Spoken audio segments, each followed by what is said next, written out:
So நம்மளோட time table mid term time table என்னது, நம்மளோட 10th ஸ்டாண்டர்ட் பசங்களுக்கு செப்டம்பர் 18 to 26, 18th உனக்கு தமிழ் வருது, 20 இங்கிலீஷ், 23 மேத்தமெட்டிக்ஸ், 24 சயின்ஸ் அண்ட் 25 உனக்கு சோஷியல் சயின்ஸ் வருது. ஸோ ஹாய் ஹலோ அண்ட் வணக்கம் பசங்களா. So welcome to physics wallah Tamil Nadu 8, 9 and 10 channel. அண்ட் எல்லாருமே இப்போ வந்து மிட் டேர்ம் எக்ஸாம் முடிஞ்சுட்டு குவார்ட்டர்லி எக்ஸாமுக்கு வெயிட் பண்ணிட்டு இருப்பீங்க இல்லையா? மேம் நீங்கள் வேறு யார் மேம் குவார்ட்டர்லி எக்ஸாமுக்கு வந்து வெயிட் பண்ணிகிட்ருக்கா?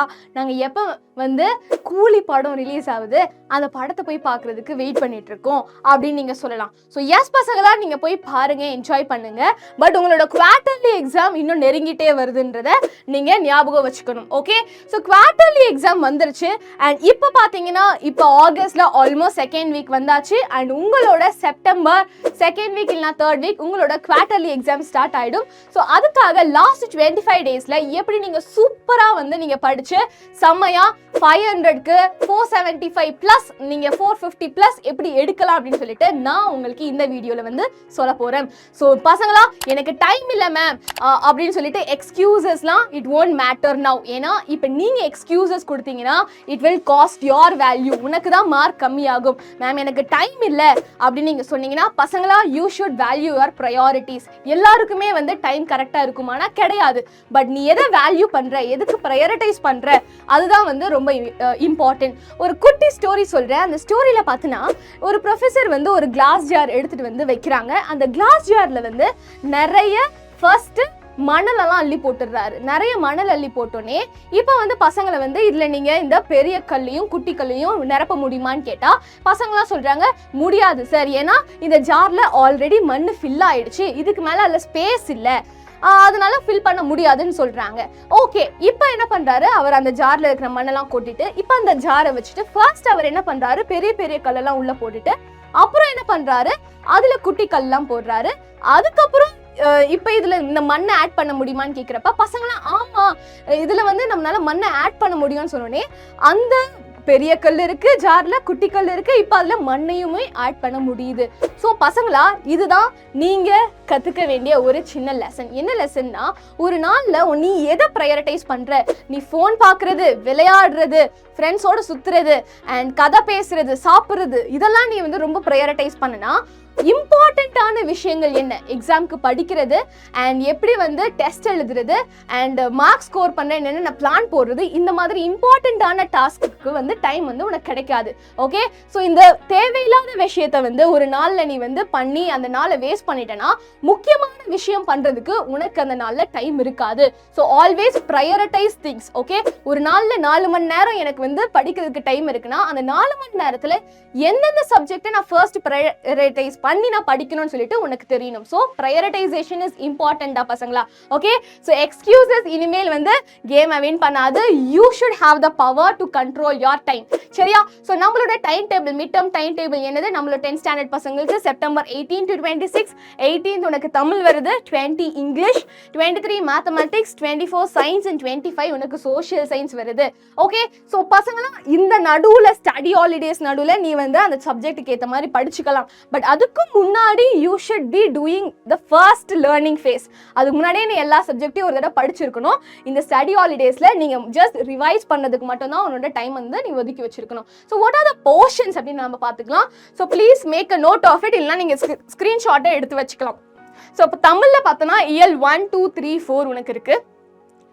இதில் செய்யுள், இலக்கணம், துணைப்பாடம், மனப்பாட பகுதி, மொழிப்பயிற்சி எல்லாமே இன்க்ளூட் ஆகிடும். அண்ட் நீ எதில் ரொம்ப ஃபர்ஸ்ட் கான்சென்ட்ரேட் பண்ணணும். ஸோ ப்ரையாரிட்டைசேஷன் இஸ் இம்பார்ட்டன்ட் இல்லையா? இதுதான் உன்னோட மார்க்ஸை பூஸ்ட் பண்ணி தரும். So there is a rule, 80% rule, 20% ரூல்ன்றது. அதாவது 80% மார்க்ஸ் உனக்கு 20% ஆஃப் த கான்செப்ட்ஸ்ல இருந்து தான் வரும். ஸோ அந்த 20% எது, அந்த இம்பார்ட்டன்ட் கான்செப்ட்ஸ் எது அப்படின்னு சொல்லிட்டு பார்த்து படிங்க. ஸோ தமிழில் பார்த்தோன்னா நீ இந்த இயல் 4ல் இருக்கிற செய்யுள்லாம் படிச்சுட்டு அண்ட் கட்டுரை, கடிதம், துணைப்பாடம்க்கு தான் மார்க் வெயிட்டேஜ் அதிகம். ஸோ இதை கான்சென்ட்ரேட் பண்ணுங்க. அண்ட் இங்கிலீஷில் unit 1, 2, 3, 4 all the units are வந்து கொஞ்சம் ஈஸி தான். அதில் ப்ரோஸ், போயம், சப்ளிமெண்ட்ரி கான்சென்ட்ரேட் பண்ணுங்க. அண்ட் இதில் எது இம்பார்ட்டன்ட் அப்படின்னு பார்த்தீங்கன்னா கிராமர் இஸ் இம்பார்ட்டண்டா பசங்களா. கிராமர் மிஸ்டேக்ஸ் நீ வந்து நிறைய கமிட் பண்ணுறனா please make sure you rectify it soon. மேக்ஸில் யூனிட் 1, 2, 3, 4, 5 இதில் மெயினாக ஃபோக்கஸ் பண்ணி நீ எது படிக்கணும் அப்படின்னா மிட் டேர்ம் போர்ஷன்ஸ்லாம் ஃபர்ஸ்ட் முடிச்சிடுங்க. எல்லா சப்ஜெக்ட்டுக்குமே மிட் டேர்ம் போர்ஷன்ஸ்லாம் ஒழுங்காக படிக்கலை நான் அதில் கொஞ்சம் எனக்கு வந்து ப்ராக்டிஸ் தேவைன்னா அந்த மிட் டேர்ம் போர்ஷன்ஸ் எல்லாம் ஃபர்ஸ்ட் கம்ப்ளீட் பண்ணிட்டு and then go for the new portions. So மேக்ஸில் யூனிட் 1, 2, 5 எல்லாம் வந்து ரொம்ப நல்லா வந்து தரோவாக படித்து வச்சுக்கோங்க. அண்ட் அதே மாதிரி 3ல வந்து 3.1 to 3.7 உனக்கு இருக்குது. 4ல் வந்து 4.1 to 4.3 இருக்குது. அண்ட் இதில் கிராஃப், ஜியாமெட்ரி இதெல்லாம் பசங்களாம் நல்லா போட்டு ப்ராக்டிஸ் பண்ணிக்கோங்க. Because they have good weightage. And scienceல 14 சாப்டர் இருக்கு. ஸோ என்னென்ன சாப்டர்? 16 எஸ். ஸோ ஃபிசிக்ஸில் 1, 2, 3, 4 சாப்டர்ஸ், கெமிஸ்ட்ரியில் 3 சாப்டர்ஸ் அண்ட் பயாலஜியில் 12 to 18 சாப்டர்ஸ் இருக்கு. ஸோ இதில் நீங்கள் என்ன பண்ணலாம் அப்படின்னு பார்த்தோன்னா, உன்னால் எல்லாத்தையுமே கவர் பண்ண முடியலனாலுமே அட்லீஸ்ட் ஃபிசிக்ஸில் உனக்கு 3 சாப்டர் நல்லா தரோவாக படிச்சுக்கோ. கெமிஸ்ட்ரியில் ஒரு 3 சாப்டர் நல்லா தரோவாக படிச்சுக்கோங்க. பயாலஜியில் எனி 5 சாப்டர்ஸ் சூப்பராக படிச்சுக்கோங்க. அண்ட் பயாலஜியில் நீ மெயினாக எல்லா டயக்ராம்ஸ், என்னென்ன இம்பார்ட்டன்ட் டயக்ராம்ஸ் இருக்குது அதெல்லாம் நல்லா ப்ராக்டிஸ் பண்ணி வச்சுக்கோங்க. Because that is important. And chemistry and ஃபிசிக்ஸை பொறுத்த வரைக்கும் நியூமரிக்கல்ஸ், இம்பார்ட்டன்ட் நியூமரிக்கல்ஸ்லாம் போட்டு பாருங்க. அண்ட் சயின்ஸில் நான் இம்பார்ட்டன்ட் கொஷின்ஸ் உங்களுக்கு கொடுப்பேன் பசங்களா. அந்த இம்பார்ட்டன்ட் கொஷின்ஸை ப்ரையாரிட்டைஸ் பண்ணிட்டு அப்புறம் you go for the other questions. And எல்லா சப்ஜெக்ட்லையுமே 1 marks ஆர் வெரி இம்பார்ட்டன்ட், அதை விட்டுறாதீங்க. சோஷியலில் அதே மாதிரி, ஹிஸ்ட்ரியில் 1 to 5 சாப்டர்ஸ், ஜியாகிரஃபியில் 1 to 5 சாப்டர்ஸ், சிவிக்ஸில் 1 to 3, எக்கனாமிக்ஸில் 1 to 3 சாப்டர்ஸ் உனக்கு போர்ஷனில் இருக்கு. நான் அதே திரும்ப சொல்கிறேன், மிட் டேர்ம் போர்ஷன்ஸை ஃபர்ஸ்ட் முடிச்சுட்டு அதை தவிர்த்து உனக்கு டைம் இருந்துச்சுன்னா you can go for the other portions. And இதில் நீ எதுக்கெல்லாம் வந்து ஃபோக்கஸ் கொடுக்கணும்? மேப், okay, 8 marks கொண்டு வரும், 5 marks கொண்டு வரும். So you have to focus on the map questions and choose fill up. உனக்கு எல்லா சாப்டர்ஸ்ல இருக்கிற 1 marks வந்து நீங்க கான்சென்ட்ரேட் பண்ணா போதும். அண்ட் டைம் லைன்ஸை நல்லா ஞாபகம் வச்சுக்கோங்க. So these are the portions. So இந்த போர்ஷன்ஸை நீ கவர் பண்றதுக்கு உனக்கு ஒரே ஒரு மந்த்ரா தான், என்னது? கப். ஓகே, ஸோ நம்ம வந்து கான்சென்ட்ரேட் பண்ணி படிக்கணும். டெய்லியும் உனக்கு எல்லாருக்குமே வந்து 10 மணி நேரம் டைம்லாம் இல்லை, எல்லாருக்குமே 3 மணி நேரம் 4 மணி நேரம் டைம் தான். அந்த டைமை நீ எப்படி வந்து யூட்டிலைஸ் பண்ற, that is important. So confidence வேணும், கான்சென்ட்ரேஷனோட படிங்க. 1 மணி நேரம் படித்தாலும் அந்த 1 மணி நேரத்தில் நான் இந்த சாப்டர் முடிக்கணும் அப்படின்னா அந்த சாப்டரில் இருக்கிற ஃபர்ஸ்ட் இம்பார்ட்டன்ட் கொஷின்ஸ்லாம் படித்து முடிச்சிருங்க. இம்பார்ட்டன்ட் கொஷின்ஸ் முடிச்சோடனே 1 marksலாம் படித்து முடிங்க. அண்ட் 1 marks முடிச்சதுக்கப்புறம் இன்னும் உனக்கு டைம் இருந்துச்சுன்னா you can go for the booking questions. Okay, 1 மணி நேரத்தில் I am saying for 1 chapter. Okay, so concentrate பண்ணி படிங்க. அண்ட் நீ வந்து 50 minutes படிச்சுட்டு ஒரு 10 minutes பிரேக் எடுத்துக்கலாம். ஓகே, ஸோ இப்படி தான் நீ வந்து கான்சென்ட்ரேட் பண்ணி படிக்கணும். அண்ட் தென் பசங்களா மெமரைஸ் பண்ணாதீங்க, மக்கப் பண்ணாதீங்க. That won't help you. புரிஞ்சு படிச்சா வச்சும் உனக்கு வந்து ஒரு கான்செப்ட் மறந்து போச்சுன்னா நீ வந்து உன்னோட புரிதலை வச்சு நீ வந்து ஆன்சரை எழுதலாம். So understand and study. ஏன்னா கடைசி நேரத்தில் மனப்பாடம் பண்ணிட்டு போய் உனக்கு எக்ஸாமில் பயத்தில் வந்து நீ வந்து வேற ஏதாச்சும் வந்து எழுதி வச்சிருவேன். அந்த மாதிரி எனக்குமே நடந்திருக்கு. கான்செப்டை புரியாமல் நீ போய் படிச்சுட்டு இருந்தனா அங்கே வந்து தேவையில்லாத விஷயம்லாம் கன்ஃபியூஸ் ஆகி உனக்கு ஒழுங்காக எழுத வராது. அண்ட் பசங்களா, practice is very important. Every 7 days previous year question பேப்பரை எடுத்து ஒரு தடவை நீ படிச்சதெல்லாம் வந்து ரிவைஸ் பண்ணி பாருங்க. ஓகே, ஸோ எப்பயுமே ஒரு கான்செப்டை படிச்சு முடிச்சதுக்கு அப்புறம் ரிவிஷன் அப்ப திரும்ப அந்த லெசனை லைன் பை லைன் படிக்காதீங்க பசங்க. That is a very bad habit. Second time recall பண்றப்ப questions தான் நீ வந்து படிக்கணும். questions-அ படிக்கணும். கான்செப்டை படிச்சு முடிச்சுட்டு you should ask your self questions. Okay, இல்லைனா நீ என்ன பண்ணலாம், இன்னும் சூப்பராக படிக்கணும்னா அந்த கான்செப்டை ஒரு 5 வயசுக்கு குழந்தைக்கு எக்ஸ்பிளைன் பண்ற மாதிரி உன்னால் எக்ஸ்பிளைன் பண்ண முடியுது உன் ஃப்ரெண்டுக்கு அப்படின்னா நீ சூப்பராக படிச்சுட்டேன்னு அர்த்தம். Okay, so you should be able to simplify the concepts. அதுதான்டா. ஓகே, ஸோ நான் ஒரு கான்செப்ட் இப்போ நானே வந்து உனக்கு டீச் பண்ணுறேன்னா நான் பயங்கரமாக படிச்சிருக்கணும். ஸோ ஒருத்தருக்கு புரிய வைக்கிறப்ப தான் நம்மளுக்கே தெரியும் எனக்கு இந்த கான்செப்ட் புரியலை அப்படின்னு சொல்லிட்டு. ஓகே, ஸோ உன்னால் சூப்பராக எக்ஸ்பிளைன் பண்ண முடிஞ்சிருச்சுன்னா யூ ஆர் பக்கா சூப்பராக படிச்சிருக்கேன்னு அர்த்தம். ஓகே, ஸோ திஸ் மந்த்ராவை நீங்கள் ஞாபகம் வச்சுக்கோங்க. ஸோ இதுதான் நான் சொன்னேன் உங்களோட 25 days ஸ்டடி பிளான். ஸோ நான் இதை வந்து உங்களுக்கு வந்து கொடுக்க போகிறேன். So you can have a screenshot. Okay, 25 days study plan. Almost 30 days இருந்தாலுமே நம்ம வந்து என்ன பண்ணுவோம், நம்ம மைண்ட் வந்து நம்ம வந்து ப்ளே பண்ண போகிறோம், ட்ரிக் பண்ண போகிறோம். 30 days இல்லை, உனக்கு 25 days தான் இருக்குது. அந்த 25 daysல நீ எல்லாத்தையும் படித்து முடிச்சே ஆகணும். ஓகே, அதுக்கேற்ற மாதிரி பிளான் போட்டிருக்கேன். அந்த 25 daysல படிக்கிறது மட்டும் இல்லை, ரிவிஷனும் நம்ம சேர்த்து முடிச்சிடலாம். பசங்களா, நான் சொன்ன மாதிரி ப்ராப்பராக உனக்கு 3 to 4 hours ஒரு நாளைக்கு இருக்குது.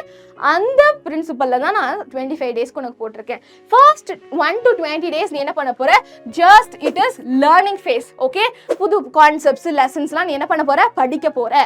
ஓகே, டெய்லியும் உனக்கு 2 இல்லைனா 3 சப்ஜெக்ட் தான் நான் போட்டிருக்கேன். ஓகேயா? அந்த 3 மணி நேரம் 4 மணி நேரம் நீ எடுத்துக்கலாம். அது நீ காலையில் 5:30 to 6:30 7:30 எடுத்துனாலும் ஓகே, இல்லைனா ஈவினிங் வந்து 6 to 11 எடுத்தாலும் ஓகே. ஓகே, ஸோ நீ டெய்லியும் 3 சப்ஜெக்டை கவர் பண்ண போற. அந்த 3 சப்ஜெக்ட் என்னென்னு நான் போட்டிருக்கேன். அந்த 3 சப்ஜெக்டில் அட்லீஸ்ட் நீ ஒரு சாப்டர் ஒரு நாளைக்கு முடிச்சாதான் 25 days ஸ்டடி பிளான் உனக்கு ஒர்க் ஆகும். ஓகே, ஸோ டோட்டலாக உனக்கு இருக்கிற லெசன்ஸை வச்சு நான் உனக்கு 25 daysக்கு நான் வந்து பிளான் போட்டிருக்கேன். இதில் உனக்கு 17 daysலேயே நீ ஆக்சுவலாக லெசன்ஸை முடிச்சிடலாம். ஓகே, பிளான் படி போட்டால் எல்லாம் முடிச்சிடலாம். பட் ஆல்வேஸ் இது ரியலிஸ்டிக் ஸ்டடி பிளான்னா சில நேரத்தில் மிஸ் ஆகிடலாம். ஏன்னா ஒரு சாப்டருக்கு சில நேரத்தில் 1 மணி நேரத்துக்கு மேலேயே உனக்கு தேவைப்படும். சில கான்செப்ட்ஸ்லாம் வந்து விட்டு போயிருக்கும். ஏன்னா கான்செப்ட்ஸ் விட்டு போனதுனால அந்த கான்செப்ட்லாம் என்ன பண்ணுங்க, அன்னைக்கே உட்காந்து படிக்காம அந்த கான்செப்ட்ஸ்லாம் நோட் பண்ணி வைங்க. கடைசியாக 17th டேக்கு அப்புறம் I have given 3 buffer days. Okay, அந்த 3 நாளில் நீ என்ன பண்ணலாம், இந்த விட்டு போன கான்செப்ட்லாம் உட்காந்து கவர் பண்ணிடலாம். சரியா? எனக்கு தெரியும், ஏன்னா நான் ஸ்டடி பிளான் போட்டாலுமே இன்னைக்கு ஒரு சாப்டர் 1 மணி நேரத்தில் முடிக்கணும்னு நினச்சா என்னால் முடிக்க முடியாது. என்னால் முக்கால்வாசி தான் முடிச்சிருக்க முடியும். அந்த முக்கால்வாசி கான்செப்டை அன்னைக்கு உட்காந்து முடிக்கணும்னு நீங்கள் போட்டு ஃபோர்ஸ் பண்ணாதீங்க. அதை நோட் பண்ணி வைங்க. மேக்ஸிமம் முடிச்சிருங்க. அப்படி முடியலன்னா நோட் பண்ணி வச்சுக்கோங்க. Go for the other subject. அடுத்த சப்ஜெக்ட்டுக்கு போயிடுங்க. ஏன்னா பிளான் மிஸ் ஆகிடும். இப்போ நீ வந்து விட்டு வச்சல, அந்த விட்டு வச்ச கான்செப்ட்ஸ்லாம் make note of it. And கடைசியாக இருக்கிற இந்த 3 buffer daysல இந்த கான்செப்ட்ஸ் எல்லாம் நீங்கள் வந்து என்ன பண்ணிடணும், கம்ப்ளீட் பண்ணிடணும். அண்ட் கடைசியாக இருக்கிற இந்த 5 daysல டெய்லியும் ஒரு சப்ஜெக்டை நீங்கள் ரிவைஸ் பண்ணால் போதும். ஓகே, என்ன ரிவைஸ் பண்ணணும், எல்லா இம்பார்ட்டன்ட் கொஷின்ஸையும் நீ ரிவைஸ் பண்ணணும். சரியா? எல்லாம் ரிவைஸ் பண்ணிட்டு உனக்கு 25 daysல மொத்த சப்ஜெக்டையும் நீ என்ன பண்ணிடலாம், கரைச்சி குடிச்சிடலாம். இதுக்கப்புறம் உனக்கு எக்ஸ்ட்ரா டேஸ் இருந்தால் யூ ஆர் லக்கி. இதுக்கப்புறம் உனக்கு எக்ஸ்ட்ரா டேஸ் இருந்தால் அந்த டேஸில் என்ன பண்ணலாம், நீ செகண்ட் டைம் ரிவிஷன் போகலாம். ஓகே, பட் இதை நீ ப்ராப்பராக எக்ஸிக்யூட் பண்ணுறதுல தான் இருக்குது. எனக்கு தெரியும் அப்பப்போ நடுவில் சில இன்னல்கள் வரும். ஸோ பசங்களா டெய்லியும் ஒரு நாள் முடிஞ்சதுக்கப்புறம் ப்ளீஸ் அதை டிக் பண்ணுங்க. இன்னைக்கு இது முடிஞ்சிருச்சு, ஸோ டிக் பண்ணிக்கோங்க. சரியா? இங்கே நான் மேக்ஸ் இந்த சாப்டர்னு சொல்லியிருக்கேன். பட் நீங்கள் வந்து என்ன பண்ணலாம், நீ உனக்கேற்ற மாதிரி இந்த வீடியோ முடிச்சதுக்கப்புறம் நீங்கள் நோட் பண்ணி இந்த சாப்டர் தான் சொல்லிட்டு ஸ்பெசிஃபிக்காக நேம் எழுதி வைங்க. புரியுதா? நான் ஆல்ரெடி சொன்ன எந்தெந்த சாப்டர்லாம் ஃபர்ஸ்ட் டே நீங்கள் கவர் பண்ணலாம்னு சொல்லிட்டு மிட் டேர்ம் போர்ஷன்ஸை ஃபர்ஸ்ட் கவர் பண்ணிவிட்டு அப்புறம் go for the other portions. Okay, so உன்னோட கன்வீனியன்ஸ்க்கு ஏற்ற மாதிரி நீ சாப்டர்ஸை வந்து அலாட் பண்ணிக்கலாம்.